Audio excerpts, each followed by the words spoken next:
ईशमीशान निर्वाणरूपम् विभुं व्यापकं ब्रह्मवेदस्वरूपम्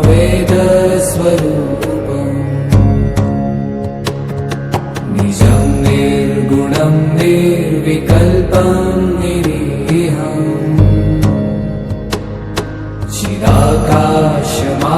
चिदाकाशमाकाशवासं भजेऽहम्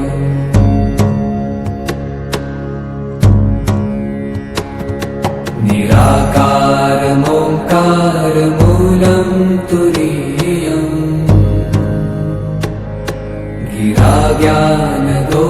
गिराज्ञानगोपीतमीशं गिरीशम् करालं महाकालकालं कृपालुम् गुणागार संसारपारं नतोऽहम्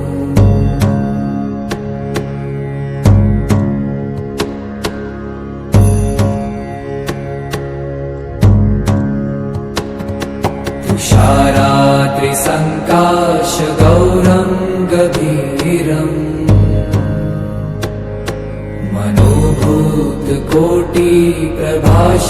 मनोभूतकोटिप्रभाश्रीशरीरम् स्फुरन्मौलिकल्लोलिनी चारुगङ्गा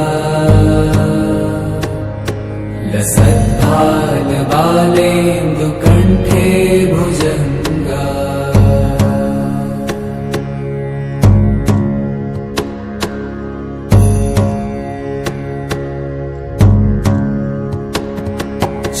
चलत्कुण्डलं भ्रूसुनेत्रं विशालम् प्रसन्नाननं नीलकण्ठं दयालम्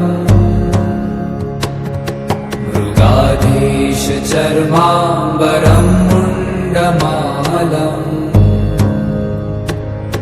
प्रियं शङ्करं सर्वनाथं भजामि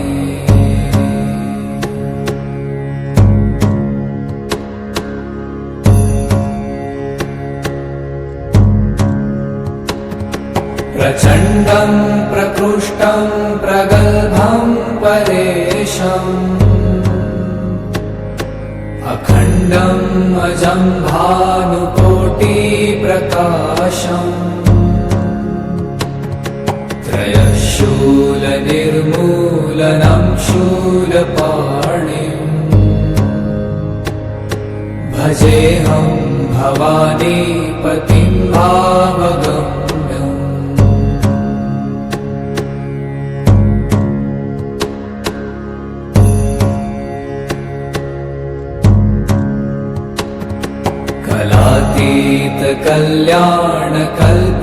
कलातीतकल्याणकल्पान्तकारी सदा सज्जनानन्ददाता पुरारी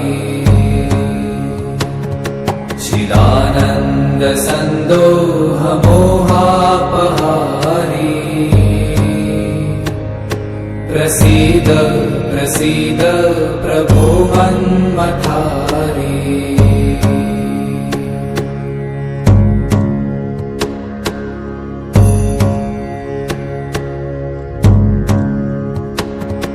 न यावत् उमानाथ पादारविन्दम्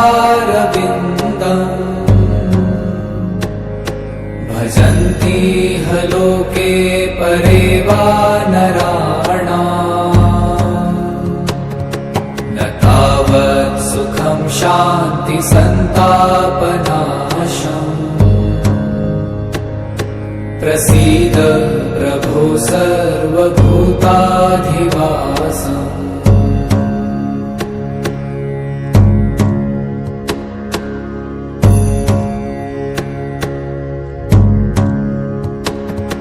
न जानामि योगं जपं नैव पूजाम् न तोऽहं सदा सर्वदा शम्भुतुभ्यम् जराजन्म दुःखौ गतातप्यमानम् प्रभो पाहि आपन्